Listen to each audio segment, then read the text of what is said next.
ప్రధానమంత్రి మన్మోహన్ సింగ్ గారి సంతాప సభ మన ఉస్నాబాద్ కాంగ్రెస్ పార్టీ కార్యాలయంలో ఏర్పాటు చేసుకుంటున్నాం. దానితో పాటు ఈరోజు కాంగ్రెస్ పార్టీ ఆవిర్భావ దినోత్సవం కూడా ఈ కార్యక్రమాన్ని కూడా మనం ఘనంగా నిర్వహించుకునేది ఉండే. కానీ మన కాంగ్రెస్ పార్టీ కుటుంబ సభ్యుడైన మన్మోహన్ సింగ్ గారు చనిపోవడం ద్వారా మనం వచ్చేసి కాంగ్రెస్ పార్టీ కుటుంబ సభ్యులందరూ బాధలో ఉంటారు. అలాంటి సంబరాలు జరపొద్దు అని చెప్పేసి మన కేంద్రం నుంచి మనకు వచ్చేసి ఏఐసిసి నుంచి కొన్ని సూచనలు చేయడం వల్ల అట్టి కార్యక్రమాన్ని ఆపివేయడం జరిగింది. ఇది 139 సంవత్సరాలు పూర్తి చేసుకొని 140 సంవత్సరంలో అడుగుపెడుతుంది కాంగ్రెస్ పార్టీ. ఇలాగే ఇంకా ముందు కొనసాగుతూ మంచి మంచి కార్యక్రమాలు చేసుకుంటూ, ఇందాకనే అన్నారు మన్మోహన్ సింగ్ గారి మౌనం వెనుక ఇంత చరిత్ర ఉందా అని. మన్మోహన్ సింగ్ గారి వెనుక ఇంత చరిత్ర ఉంటుంది, కాంగ్రెస్ పార్టీ వెనకాల కూడా ఇదే చరిత్ర ఉంటుంది. కాంగ్రెస్ పార్టీకి చెప్పడమే తప్ప చేయడమే తప్ప చెప్పే ఆలోచనలు కూడా ఉండవు. అలాంటి ఆలోచన ఉన్న పార్టీయే ఇవాళ మన కాంగ్రెస్ పార్టీ.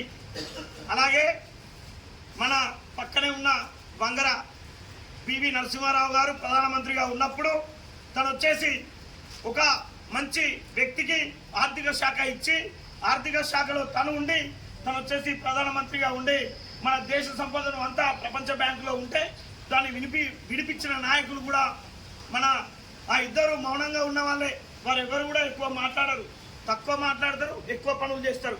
అలాంటి నాయకులు వాళ్ళిద్దరు కూడా ఇవాళ లేకపోవడం చాలా బాధాకరం. అలాగే వైఎస్ రాజశేఖర రెడ్డి గారు ముఖ్యమంత్రి అయినప్పుడు తను వచ్చేసి ఉమ్మడి ఆంధ్రప్రదేశ్కు ఎన్నో నిధులు తీసుకొచ్చిండు అని అంటే అది అక్కడ ఉన్న మన తెలంగాణ ఇచ్చిన తల్లి సోనియా గాంధీ యొక్క చలవ. దాంతోపాటు మన ప్రధానమంత్రిగా మన మన్మోహన్ సింగ్ గారు అంటే సోనియా గాంధీ మన్మోహన్ సింగ్ గారి బైండింగ్ కూడా అలాగే ఉండే. ఏది ఎలా చేయాలి, ఎట్లా చేయాలి అని చెప్పేసి ఒక దిశానిర్దేశం చేసుకుంటూ వారి యొక్క కుటుంబము ఎప్పుడు ప్రజల కోసమే ఆలోచన చేసిన కుటుంబం ఇలా గాంధీ కుటుంబం. కానీ కొంతమంది సన్నాసులు అంటారు గాంధీ కుటుంబ పాలనని. ఆ సన్నాసులకు ఇప్పుడు చెప్తున్నాం మేము, మనకు కాంగ్రెస్ పార్టీ అంటేనే ప్రజల కోసం పనిచేసే పార్టీ, కుటుంబం కోసం పనిచేసే పార్టీ కాదు అని చెప్పేసి గాంధీ కుటుంబం నిరూపించడం జరిగింది. ఎందుకంటే 2 సార్లు అవకాశం ఉన్నా కూడా తన కొడుకును ప్రధానమంత్రి చేయలేదు అని అంటే ఇక్కడ మన్మోహన్ సింగ్ లాంటి వారు ఈ దేశానికి ఎంతో అవసరము, తను ఉండాలి అని చెప్పేసి వారికే 2 సార్లు అవకాశం ఇవ్వడం జరిగింది.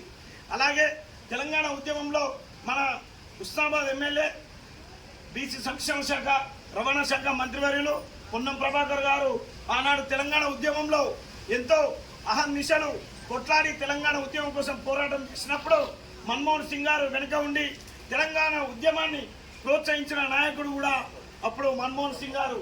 అంటే ఆ విధంగా మన ఉద్యమ నాయకుడైన పొన్నం ప్రభాకర్ గారు పార్లమెంటు గోడలు పొన్నం అని అరిచేలా అలాంటి తెలంగాణ ఉద్యమం అందించిన నాయకుడు మన పొన్నం ప్రభాకర్ గారు.